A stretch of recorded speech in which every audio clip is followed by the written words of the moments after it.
the concept of space. The concept of space began naturally enough as a concept of place, our place, the earth. It began with a development that Egyptians and Babylonians called earth measurement. The Greek word for that is geometry. But the subjects are not at all alike. The Greeks were the first to realize the nature could be understood by employing mathematics. That geometry could be applied to reveal, not merely to describe. So evolving geometry from simple descriptions of say stone and sand, the Greeks extracted the ideas of point, line, and plane. Stripping away the windows, dressing of matter, they uncovered a structure possessing a beauty of civilization. At the climax of this struggle to invent mathematics stands Euclid. The story of Euclid is a story of revolution. It is a story of axioms, postulates, propositions, proof. In fact, it is a story of the birth of reason itself. Euclid lived around 300 BC. Of course, before the time of Plato, sorry, after the time of Plato and before the time of Archimedes. He born in Alexandria. He opened a school in Alexandria where many students learned the geometry at that time. His main contribution is consolidated in 2 books. We can't call them as books, they are parchments. One is the lost book of conics, in which he revealed the study of curves when we intersect a plane with a chord. The popular among these 2 is the classical book, The Elements. So I would have like to have one caution here. There are 2 Euclids in the ancient period, and this Euclid is Euclid of Alexandria. The other Euclid is a friend of Plato, Euclid of Megara. There is a statue of Euclid in Oxford University, in the Museum of Natural History. Coming back to the book of The Elements. In Elements, Euclid revealed most of the contributions he had at that time in logical method. First, he made terms explicitly, forming precise definitions, and then some postulates, and then some common notions, and he proved theorems, the so-called propositions. All his work is consolidated in 13 chapters of the book The Elements. So there are 13 chapters in the book Elements. In the first chapter, there are 23 definitions, 5 postulates, 5 common notions, and 48 propositions. In all other chapters, there are propositions. In some of them, there are definitions, but After the chapter 1, beyond the chapter 1, there are no postulates and common notions.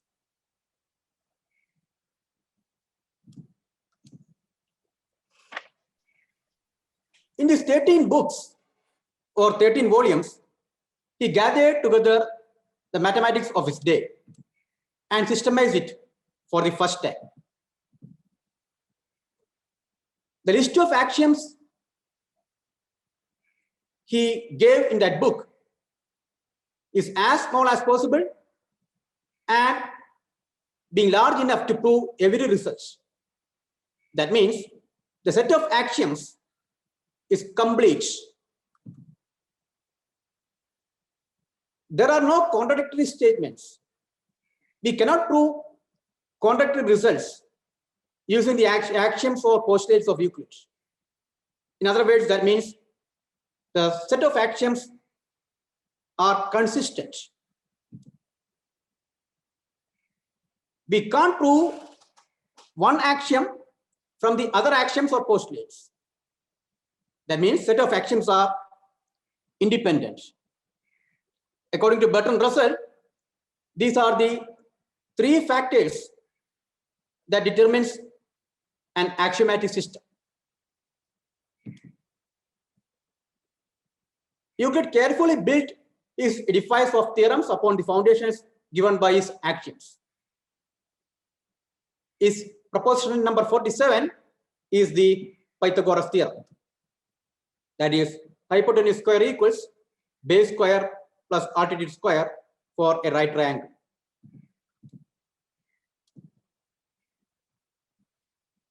So what did Euclid choose as his axioms? He started with common notions, 5 common notions. The first common notion is things which are equal to the same thing are also equal to one another.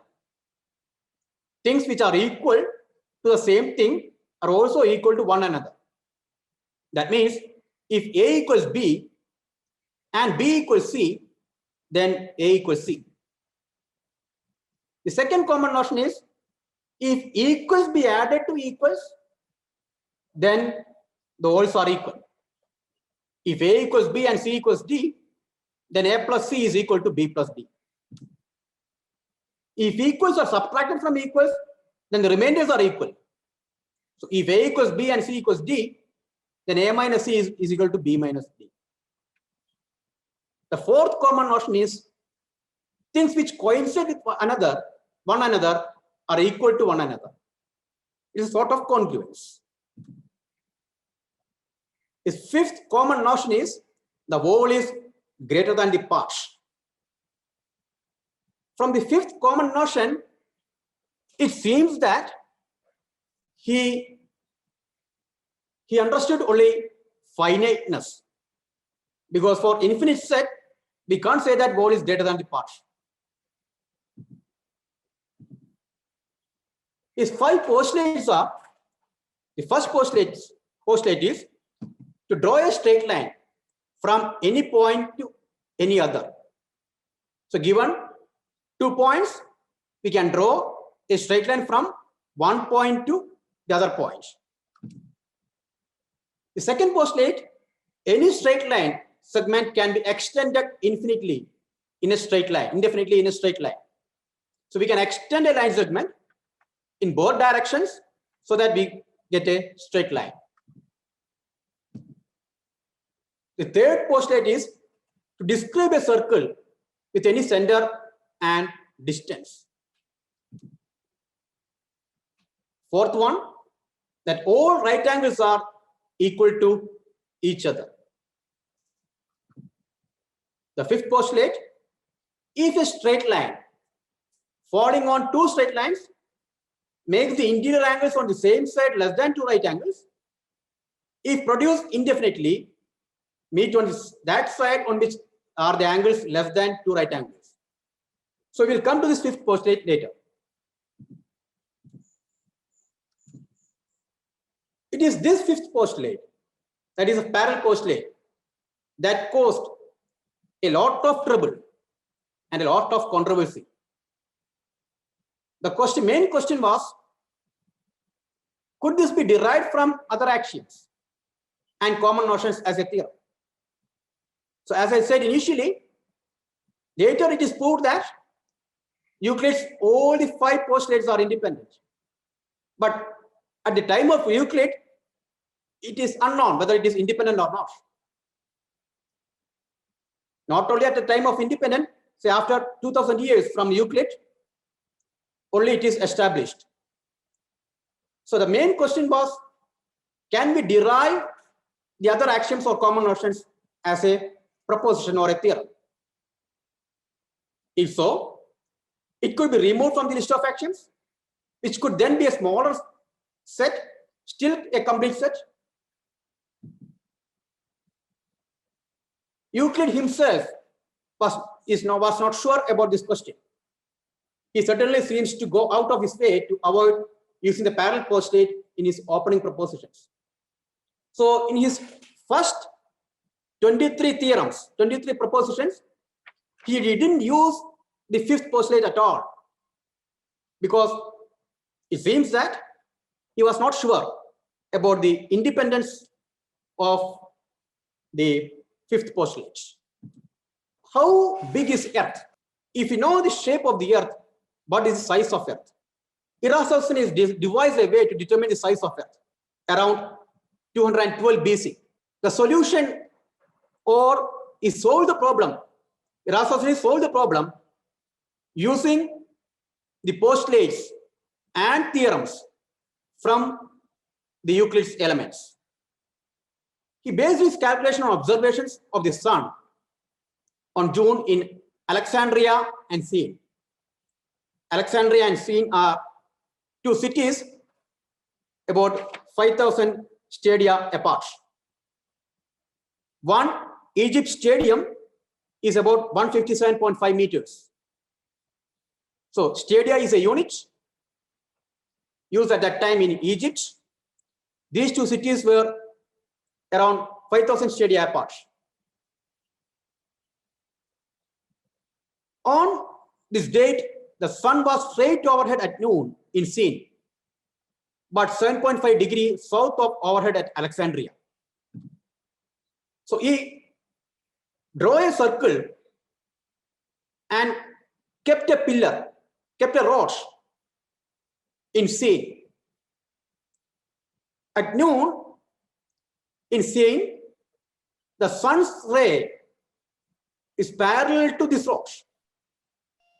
But in Alexandria, that made an angle which is not equal to 0. So he made the assumption that Earth is spherical and the sun's rays are parallel. Using the theorems from elements, he determined the circumference of the Earth. What he did, you can see from the picture.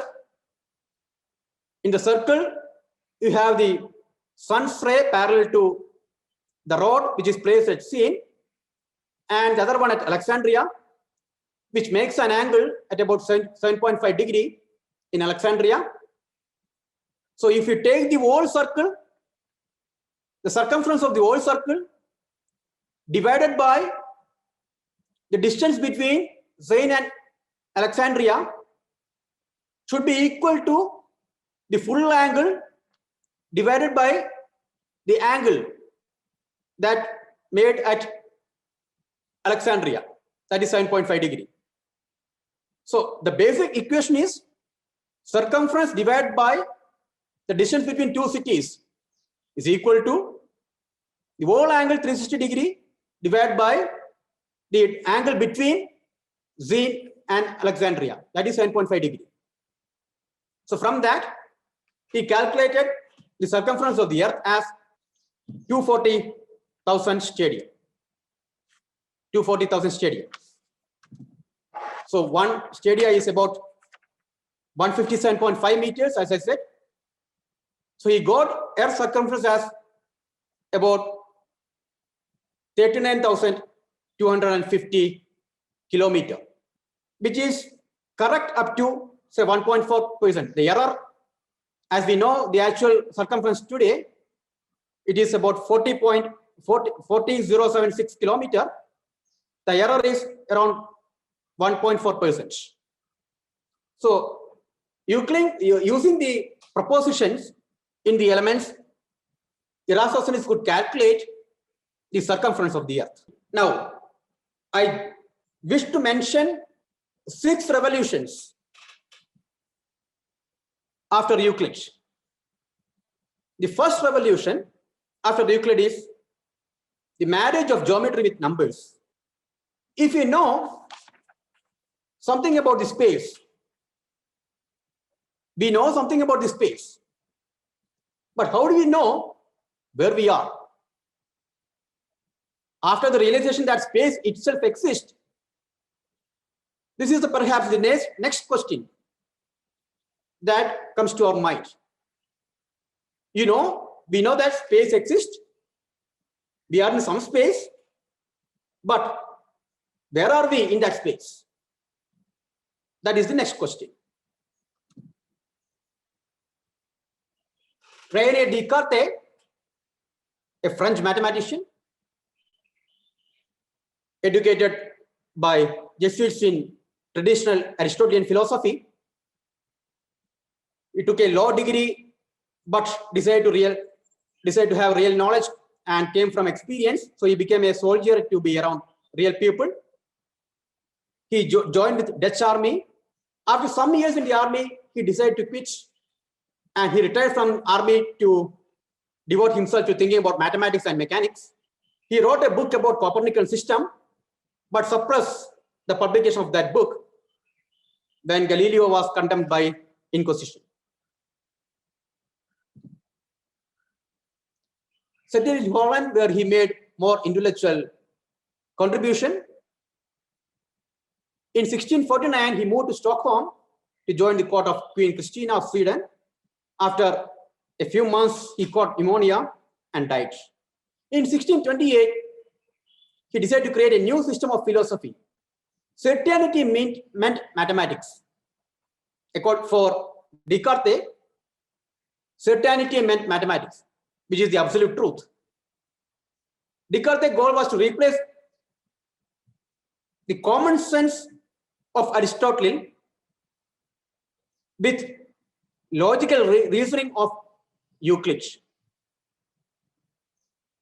As we have just seen, the elements written by Euclid is very well organized. We have definitions, precise definitions, postulates, and from this we can prove propositions. It is different from the logic, Aristotelian thinking, where the followers of Aristotle use common sense rather than logical reasoning. But Descartes wanted to follow the path of Euclid. His Principles of Philosophy, published in 1644, is an example of his logical reasoning. He organized this book as the elements of Euclid.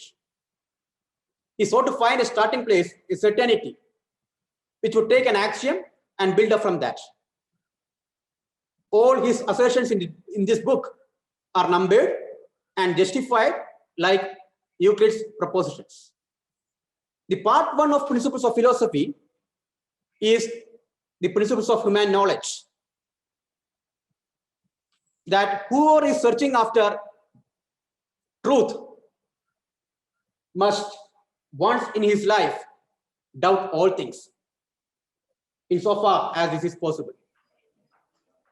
The second principle in the principles of human knowledge is that doubtful things must further to held to be false. The seventh one, it is not possible for us to doubt that while we are doubting, we exist. And this is the first thing which we know by philosophizing in the correct order. So according to Descartes, in his knowledge, I think, therefore I am. So the thought process makes us exist. So in his language, it is cogito ergo sum.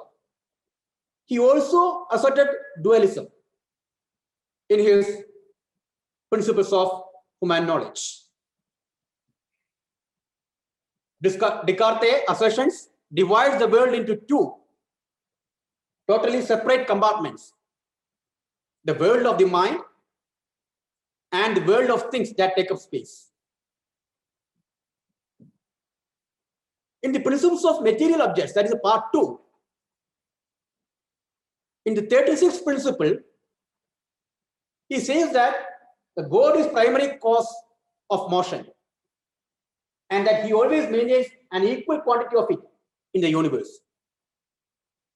In fact, this is a principle of conservation of motion. There is a fixed quantity of motion in the universe that is just transferred from one thing to another. According to Descartes, living bodies are machines. The soul belongs to res cogitans, which is a world of mind. Anything which is physical is mechanical. All living things are merely complex machines. The human body is a machine. Living bodies were merely very complicated systems of levers and pulleys with mechanisms like gears and springs. He also studied in depth the parts of brain, especially the pineal gland. At that time, anatomists had discovered a tiny gland in the human brain for which they knew no purpose, which is the pineal gland. Descartes' idea was that pineal gland received neural transmissions from the body, communicated them to the soul, to send back instructions to the body. And for him, God is the engineer, who is also the clockmaker. His main contributions is systematization of analytic geometry, theory of equations, laws of conservation of momentum, rules of science, etc. He translated the concept of space into numbers and used this translation to phrase geometry in terms of algebra. So, a change of language of geometry to algebra or numbers is because of Descartes. Analytic geometry is a combination of geometry taken from Euclid. Arab scholars, algebra was most useful for finding numerical answers, particular problems. Descartes found a useful way for them to work together. Here is a story. I don't have supporting documents to say whether it is correct or not. Maybe like fall of apple on Newton's head. René Descartes lay in bed one night. As he lay there, he looked up at the ceiling in his bedroom. He noticed a fly was asleep on the ceiling. Descartes, being a mathematician, wondered if he could figure out a way of stating where exactly the fly was on the ceiling. Obviously, it has to be a precise description of he thought. I can't really say whether it is to the left or near the right or in the middle. When Descartes looked up at the ceiling, this is what he saw: a fly resting there. He began to think about how he might be able to describe the exact position of the fly. Descartes decided that if he drew two lines at right angles to each other, then he might be able to come up with a way of describing the exact position of the fly. Descartes decided to place numbers on the bottom, horizontal row, and on the vertical row. He could now state accurately where exactly the fly was on the ceiling. But there was a problem. Should he give the vertical number of tiles followed by horizontal number, or the other way? He decided to give horizontal number first and the vertical number second. To help people remember this, he called horizontal line X and the vertical line Y. Why? Because X comes before Y. So X is the first number and Y is the second number. So in this diagram, as you can see, the fly is 4 at 4, 5. X value is 4 and Y value is 5. In honor of René Descartes, this plane is known as Cartesian plane, or we call it as XY plane. The extended world can be divided into indefinitely smaller pieces. Any place in this world can be identified by measuring its distance from a fixed point along three mutually perpendicular axes, X, Y, and Z. We use only two axes, X and Y, when we found the fly in the ceiling. But if you want to look at space, we need three axes. A circle can be described using X and Y. So if you find the parameterization or the equation, what you get is S square plus Y square equals 100. So we have converted geometry into numbers and algebra. As the inventor of the Cartesian coordinate system, Descartes founded analytic geometry, which is a bridge between algebra and geometry, which was very crucial to the invention of calculus by Newton and Leibniz. Descartes' reflections on mind and mechanism began the strain of Western thought that much later impelled by invention of electronic computer, machine intelligence, and for Alan Turing also to construct his Turing machine. So it is the main foundation for calculus. Descartes' rules of science is also commonly used method to determine the number of positive and negative zeros of a polynomial. He is the first person who used superscript for powers, exponents. But the XY plane, or the analytic geometry, or the translation from geometry to numbers or algebra, was also invented by Pierre de Fermat at that time. But Descartes had the bad habit of not including citations in his publications, and Fermat has the worst habit of not even publishing, which is well known. Finally, Descartes published his ideas in Discourse on Method on 10th November 1619. In fact, this date can be considered as the official birthday of analytic geometry. So after talking about the first revolution, in which we saw the translation of or transformation of the Euclidean geometry to a new system which involves numbers and algebra. Let us look at the second revolution after Euclid. The parallel postulate is the most controversial postulate, which says that if a straight line falling on two straight lines makes the interior angles on the same side less than two right angles, if produced infinitely, meet on the side on which are the angles less than two right angles. The question is the fifth postulate independent of the other four postulates? Can we prove fifth postulate as a proposition? In 5th century, Proclus stated that Ptolemy gave a false proof. Arab scholars in 8th and 9th centuries translate Greek words and try to prove postulate 4 centuries. Nasruddin, an astronomer and a Persian mathematician, compiled Arab version of elements and tried to prove the fifth postulate. John Wallis at Oxford showed that parallel postulate is equivalent to saying that angles in a triangle added to two right angles. That is, sum of all angles of a triangle is 180 degrees. So the question became, can you replace the parallel postulate with the angles in a triangle added to more than two right angles? or the angles in a triangle added to less than 2 right angles?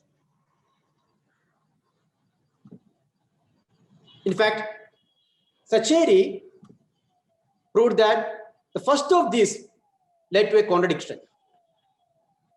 The angles in a triangle added to more than 2 right angles will lead to a contradiction. Sacheri is the first person to prove that. The second of this, whether it is less than 180 degree, however, proved much harder to deal with. Sacheri searched for a contradiction, but never found one. Lambert in Germany studied a similar idea as Sacheri. He noticed that in this geometry, the angle sum of a triangle increased as the area of triangle decreased. Legendre in France spent 40 years working only on fifth postulate, and his work after successfully published as Elements de Geometry. He proved Euclid's fifth postulate as is equivalent to the sum of angles of a triangle is equal to 2 right angles and cannot be greater than 2 right angles. There are some equivalent forms of fifth postulate.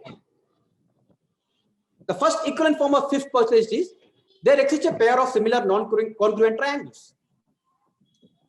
For any 3 non-collinear points, there exists a circle passing through them. The sum of the interior angles in a triangle is 2 right angles. Straight lines parallel to the third line are parallel to each other. The Pythagoras theorem is equivalent to fifth postulate. There exists a pair of straight lines everywhere equidistant from one another. If 3 angles of a quadrilateral are right angles, then the fourth angle is also a right angle. All these equivalent forms are because of Proclus, Sacheri, Wallis, Lambert, and Legendre. But the most popular version of fifth postulate is by John Playfair. The popular version is through a point not on a given line, we can draw exactly one line passing through the given point parallel to the given line. So given a straight line and a point not on the line, we can draw only one line passing through that point parallel to the given line. That is the most popular version of fifth postulate by John Playfair. And in fact, almost all geometry books use this instead of the actual fifth postulate. So our question remains, is fifth postulate independent? Can we prove it as a theorem? Or can we negate fifth postulate? If we negate, will it be consistent? These questions remain. Carl Friedrich Gauss, Nikolai Lobachevsky, and Janusz Bolyai found an answer to some of these questions in 19th century. Gauss was the first to realize and understand the problem of the parallels. He tried to prove the parallel postulate from the other 4. He believed that fifth postulate was independent of the other 4 postulates, but he never published his research, kept it as a secret. Why? Because he didn't like controversy. And after that, Farkas Bolyai, who is a friend of Gauss, created several false proofs of parallel postulate. But his son Janusz Bolyai in 1823 wrote his father saying that I had discovered a wonderful and astounding research which creates a new world, a new geometry. For Bolyai, Janusz Bolyai, it took 2 years to write down everything and publish it as an appendix to his father's book. But the appendix was published before the actual book published. Gauss read this appendix and wrote a letter to his friend, the father of Janusz Bolyai. He said, I regard this young geometer Bolyai as a genius of the first order. But Gauss didn't tell Bolyai that he had actually discovered all this earlier. Lobachevsky replaced the fifth postulate with Lobachevsky's parallel postulate. He developed other trigonometric identities for triangles and is satisfied in the same geometry. He published his work in Kazan Messenger, a university publication at that time in Russia. For Lobachevsky, he proved that all straight lines which in a plane go out from a point can, with reference to a given straight line in the same plane, be divided into two classes, into cutting and non-cutting. The boundary lines of this one and the other class of those lines will be called parallel to the given line. Beltrami, Bolyai, and Lobachevsky's thoughts had not been proven consistent. His model was incomplete but showed that Euclid's fifth postulate didn't hold. Bernard Riemann wrote a doctoral dissertation under Gauss supervision. He briefly discussed spherical geometry, in which every line through P, not in a line AB, meets the line AB. It is called Riemannian geometry. So Riemannian geometry, it is also called spherical geometry. It's continued an arc on a sphere, trace over. It is also called elliptical geometry with positive curvature. So if you look at the three geometries here, Euclidean, Lobachevskian, and Riemannian. In Euclidean, sum of all angles of a triangle is 180. In Lobachevskian, it is less than 180. In Riemannian or spherical, it is greater than 180. Euclidean geometry is the only geometry where two triangles can be similar but not congruent.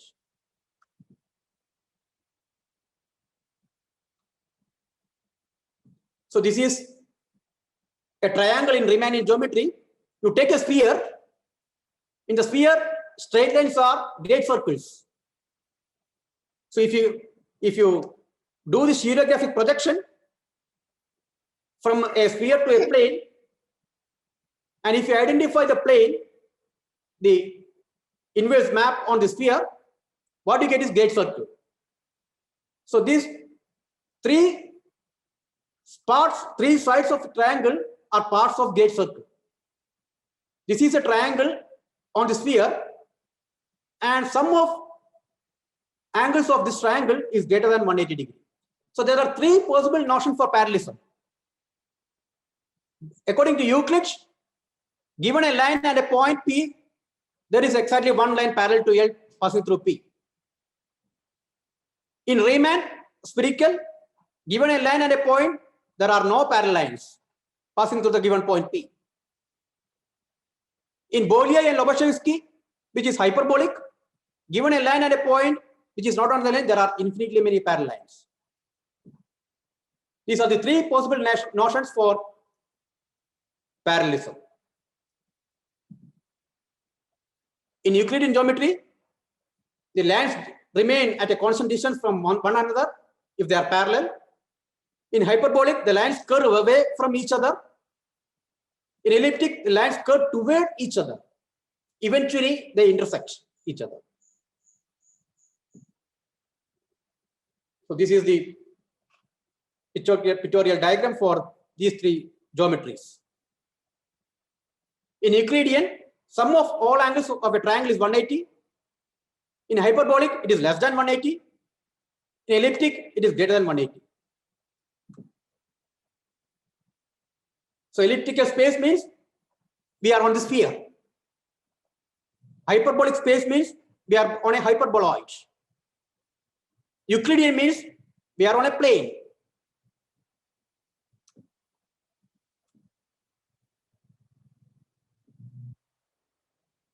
At last, Euclid vindicated after 2000 years. Euclid gave the fifth postulate as postulate itself. This proved Euclid to have been remarkably cited in including his fifth postulate in his list. All the work after Euclid showed that the fifth postulate is independent of all other postulates. So what Euclid did was correct. Fifth postulate is in fact a postulate. There are many models for non-Euclidean geometry, and because of lack of time, I am going to skip that. Let me come to the third revolution.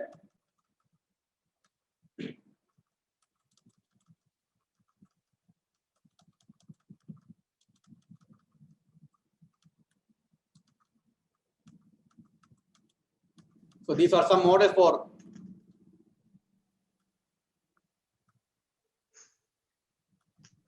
all the geometries that we discussed. The third revolution after Euclid is unification of all geometries. Till that time, there was no definition of geometry. What geometry means precisely? A mathematical definition. Felix Klein, in his Erlangen program, which is a lecture he gave at Göttingen in 1872, and later is published as a paper in Bulletin of New York Mathematical Society. Felix Klein defined what is geometry. What is geometry actually? It is study of geometrical properties of objects. But when do we say that a property is geometrical? If it is invariant under congruence. When do you say that two objects are congruent? If they have same size and shape. But what we mean by congruence mathematically?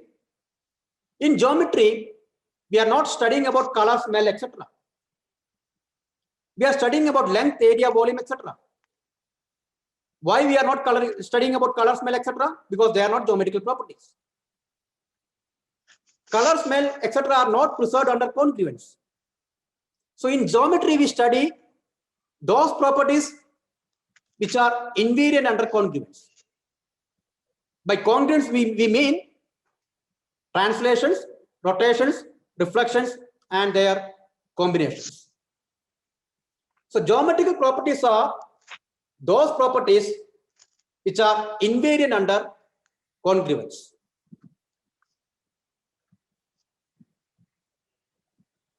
The thing that distinguishes between different kinds of geometry are the kinds of transformations that are allowed that when we consider the objects in the study, in the space. So according to Felix Klein, what is geometry? Geometry of a set is a study of those properties of objects in the set which are invariant under the action of a group of transformations on that set. So Felix Klein is the first mathematician to give a definition of geometry. To define a geometry, we need a set X and a group of transformations. So if we have a set X and a group of transformations, then we can define our own geometry. There are various types of geometry, as we saw some of them: Euclidean, similarity, affine, etc., projective, etc. So let me skip all this.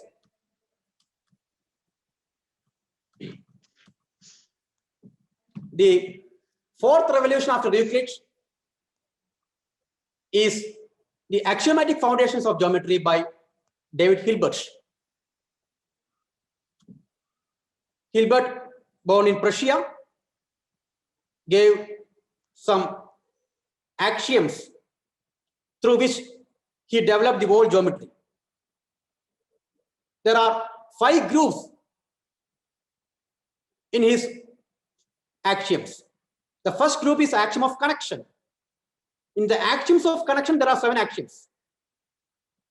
In the group of axioms of order, there are 5 axioms. Axiom of parallel, there is only 1. In the axioms of congruence, there are 6 axioms. Axiom of continuity is only 1. Hilbert proved that we can prove all the theorems in geometry using these 20 axioms. All these 20 axioms are complete. Set of axioms is complete, independent, and consistent. We can prove all the theorems in geometry using these 20 axioms. In fact, this gave birth to finite geometries. So if we have the notion of points, lines, and planes, we can have finite geometries. See, if you look at actions of connection, A, B are 2 points, and small a is a straight line. So if we fix points, straight lines, and planes, we can have the finite geometries like 3-point geometry, 4-point geometry, Fanoff geometry, and Young's geometry. So let us look at Young's geometry. This is a model for Young's geometry. The capital letters are points, and connecting those points, we have lines. Connecting within, or if you take 3 lines, we'll get a plane. So A, B, C are points, and L1 is a line. L1 is the line connecting A, B, C. A, D, G, the line is L2. A, D, G, the line is L2. A, E, I. A, E, I. You can see that A, E, I, the line is L3.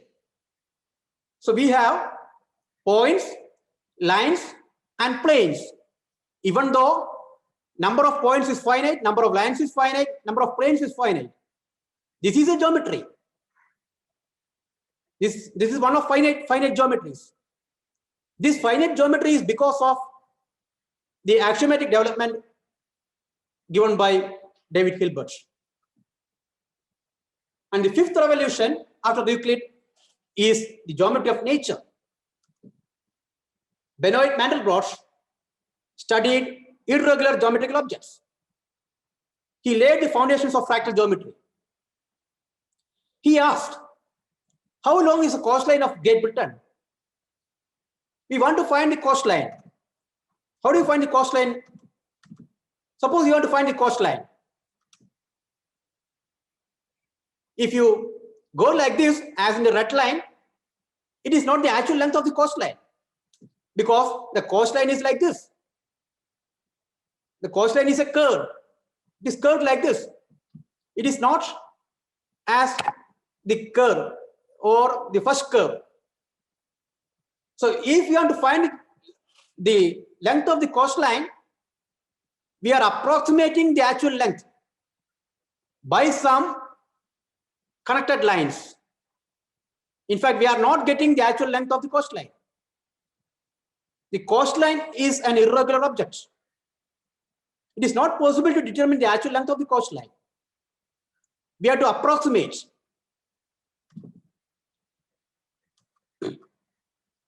So the length of the coastline depends on the length of the ruler that we have. If you want to find the length of the coastline, what we do? We break the coastline into smaller pieces of line segments and find the length of each line segment, then sum it up. But that is not the actual length. So we are approximating the actual length of the coastline by the sum of length of line segments.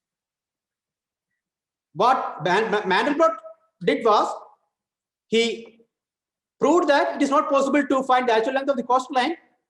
So instead of length, he defined a concept of dimension for the coastline, which is called the fractal dimension. Look at the lightning. The path of lightning is not straight. There is no equation for the path of lightning.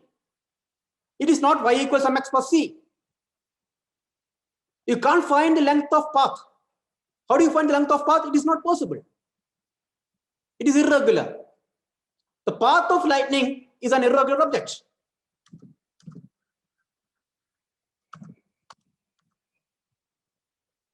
Some seashells, mountain tops. How do you find the surface area of a mountain? We cannot find the surface area of a mountain because mountain is not a cone. So with the classical geometry, we can't find the surface area of the mountain. We can't find the surface area of our length, because length is not it is not a solid. It is a porous object. There are holes. So you take the surface of the cauliflower. How do we find the surface area of the surface of the cauliflower? It is not a sphere. It is not a sphere. There are ups and downs. It is not a smooth surface. It is rough. We can't find the surface area. Look at this leaf. What is the length of the leaf? Again, we can't find precisely. Retina, pupil inside the retina. Our brain foldings. What is the length of our brain foldings? What is the surface area?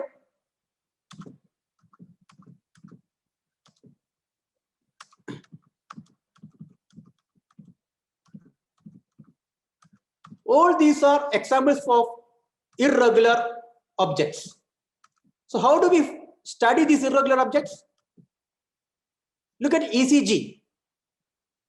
ECG is not a nice curve. In fact, there is a paper by Aray Goldberger says that a healthy heart is a fractal heart. If your heart is healthy, then ECG should be irregular. It should be like a fractal. If ECG is periodic, according to Aray Goldberger, he says that there is some problem. Because the dimension changes. There are two concepts of dimension. Dimension of a curve is one. Topological dimension is one. The other dimension, fractal dimension. If it is also one, then it is not a fractal. So it is good to read this article by Aray Goldberger. A healthy heart is a fractal heart. In fact, there is a book entitled The Fractal Geometry of the Brain. So clouds, if you look at clouds, clouds are not spheres. Mountains are not cones. Coastlines are not circles, nor straight lines. Lightning is not traveling in straight line. All these are irregular objects. These irregular objects are called fractals. So the origin of fractal geometry, that is study of these irregular objects, geometry of these irregular objects, is because of Benoit Mandelbrot. He is known as the father of fractal geometry. So as there is no time, let me go to the, I'm sorry, let me go to the sixth revolution after Euclid. It is called geometrization. How can we geometrize a space? This work is due to William Thurston. In fact, he was awarded Fields Medal for this and similar contributions. What Thurston did is he defined a model geometry. In model geometry, there is a manifold and a group G. He proved that in 2 dimensions, there are only 3 geometries: Euclidean, spherical, hyperbolic. In fact, this was proved earlier by Felix Klein in some other methods. In 3 dimensions, how many geometries are there?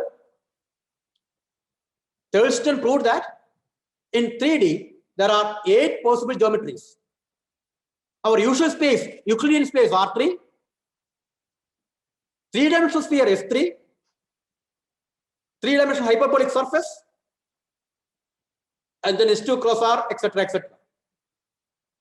So, if we assume that our universe is 3D, how many possible shapes are there for our universe? There are 8 possible shapes. Our universe, the shape of our universe will be one among all these. One among these. So I am not going to talk about the applications. So let me stop here. Thank you. Thank you, Dr. Vinod, for this brilliant lecture. You know, most often mathematicians, even researchers and students, know many mathematical concepts, but we do not know the story behind or the, lovely history behind. You have delineated the historical trajectory of the different various revolutionary phases after Euclid, and that's been really a wonderful lecture. I'm sure the participants will be having questions and clarifications. Then all of you feel free. This is an open platform. You may express your concerns, comments, or suggestions, or even questions. Warm welcome. The floor is open. Over to the participants. Maybe I would request Dr. K. Babu Joseph to start with some comments. Thank you, Babu sir. Professor Srinath Kumar, I am deeply impressed by your coverage of geometry, starting from Euclid to the present day, and that too in 1 hour. To me, it appeared like scanning the contents page of a book. I suggest that you should write a book containing all this information in one place. I don't think, except in Google, such a vast quantity of information is available anywhere else, and there is scope for writing a huge volume on these lines. Coming to one specific point, you mentioned about finite geometries. Essential feature of finite geometry is the existence of only a finite number of a small number of points, isn't it? Yeah. So that brings us to the theory of lattices, finite lattices. So could we connect the two, lattice theory and Yes, sir. geometry? Yeah. Yes, sir. Sure. It is connected to lattice theory. So it is actually lattice theory in another form. Yeah. Lattice theory is the algebraic version. Yeah, it is part of discrete geometry, I suppose. Okay. So the floor is open for the. Yeah. Sorry, sir. I could not go through many things because of the time limit. Yeah. Okay. I think participants can raise their questions. Somebody had already raised their hand. I think you are free. Vinod sir, you mentioned about whole is bigger than the part. And from a common parlance, that's fine, that philosophical concept. But does it still remain a puzzle in mathematics? No, for infinite set, it is not true. Mm-hmm. For example, if you take natural numbers and integers, if see 1, 2, 3, etc. are the natural numbers. By integers, I mean 1, 2, 3, 0, and -1, -2, -3, etc. Okay. So natural numbers is a part of integers. But theoretically, number of natural numbers is same as number of integers. Yeah. So there are infinitely many natural numbers. In fact, that infinity is the so-called first cardinal, that is Aleph naught, first countable cardinal, it is Aleph naught. The cardinality of the integers is also Aleph naught. So both are same, even though natural numbers, set of natural numbers is a subset of set of integers. So if we look at infinite set, that is not true. That is what I mentioned, that whether Euclid is thinking about finiteness or not. Yeah. Thank you about that. Any clarification or comment? You can even message the question. Okay, so I'm Pinky Jose Prakash from Newman College, Todupuzha. Yeah. So by considering geometry in nature, how can we relate the Fibonacci sequence in nature to this? Sorry, considering the geometry and the Fibonacci sequence. Fibonacci sequence in nature. Yeah. You mean 1, 1, 1, 1, 2, 3, 5, etc. Yes. Right? Mm-hmm. So if you look at, there are many books. If you look at the picture of Mona Lisa and you find the ratio between the forehead and the, I think, tip of the face here, and then from forehead to tip of the nose, that ratio is Fibonacci ratio. And in some flowers, the petals are arranged in Fibonacci sequence. And they also have this golden ratio. So the shape of some objects, which is geometrical in nature, is related to golden ratio, or it is related to the Fibonacci sequence and golden ratio. So there is some connection between geometry and Fibonacci numbers. And in fact, there are many books, I don't remember the names now. There are many books in which give some details about geometry and Fibonacci numbers. Okay, thank you, sir. Okay, I think Vinod sir, people are very clear about it. As Dr. Babu Joseph said, it's been a very vast ocean and a very interesting area which must be explored in detail. We should have had at least 2 hours, I feel, and especially fractal geometry and contemporary. Could you also mention something about, this is a final question or a concluding note, the contemporary geometrical developments and any books or anything that you would recommend us to read?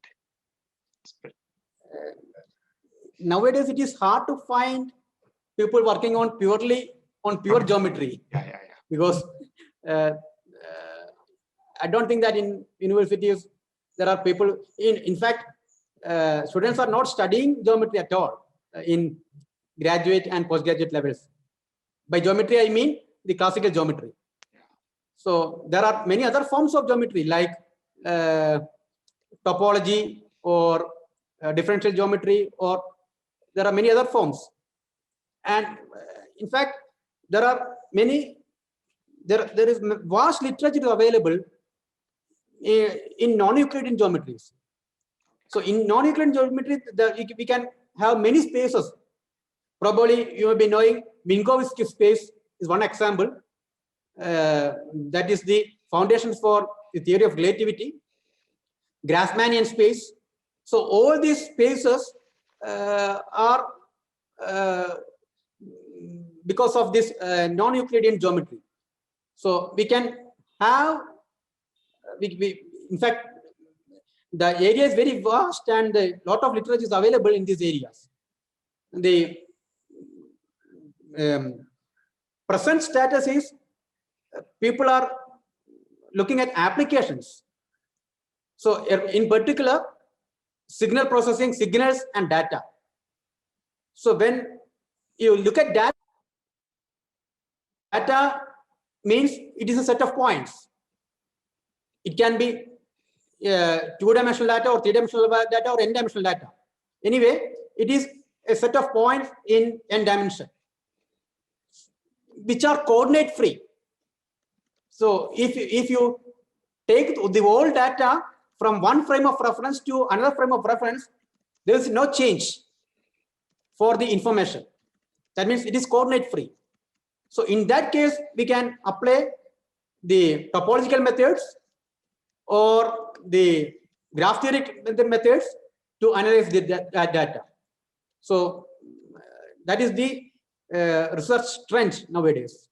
The application of geometry in data analysis and signal processing. I'm asking these questions for the participants. Dr. Vinod, actually, to my knowledge, 8 research scholars are doing research and under your supervision.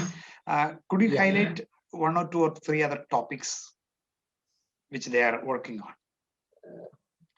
One is you doing research on topological data analysis that I just mentioned. So given a data, how can we analyze data and get some information from the data?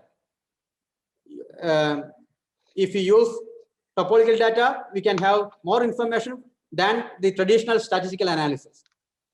And some students are working on topological dynamics, especially in chaos theory. Okay. In By chaos, I mean there are various interpretations of sensitivity to initial conditions. So if you take 2 points which are very close, after some time, they are far away from each other. So according to Edward Lorenz, if the flapping of a butterfly's wings at some point in space at some time may cause a tornado at some other point at some other time. So a small change in the atmospheric pressure at one point may cause a dramatic change in the atmospheric pressure after some time at some other point. That is the butterfly effect. And that is the basic feature of chaos theory. And some students are working in chaos theory. Thank you.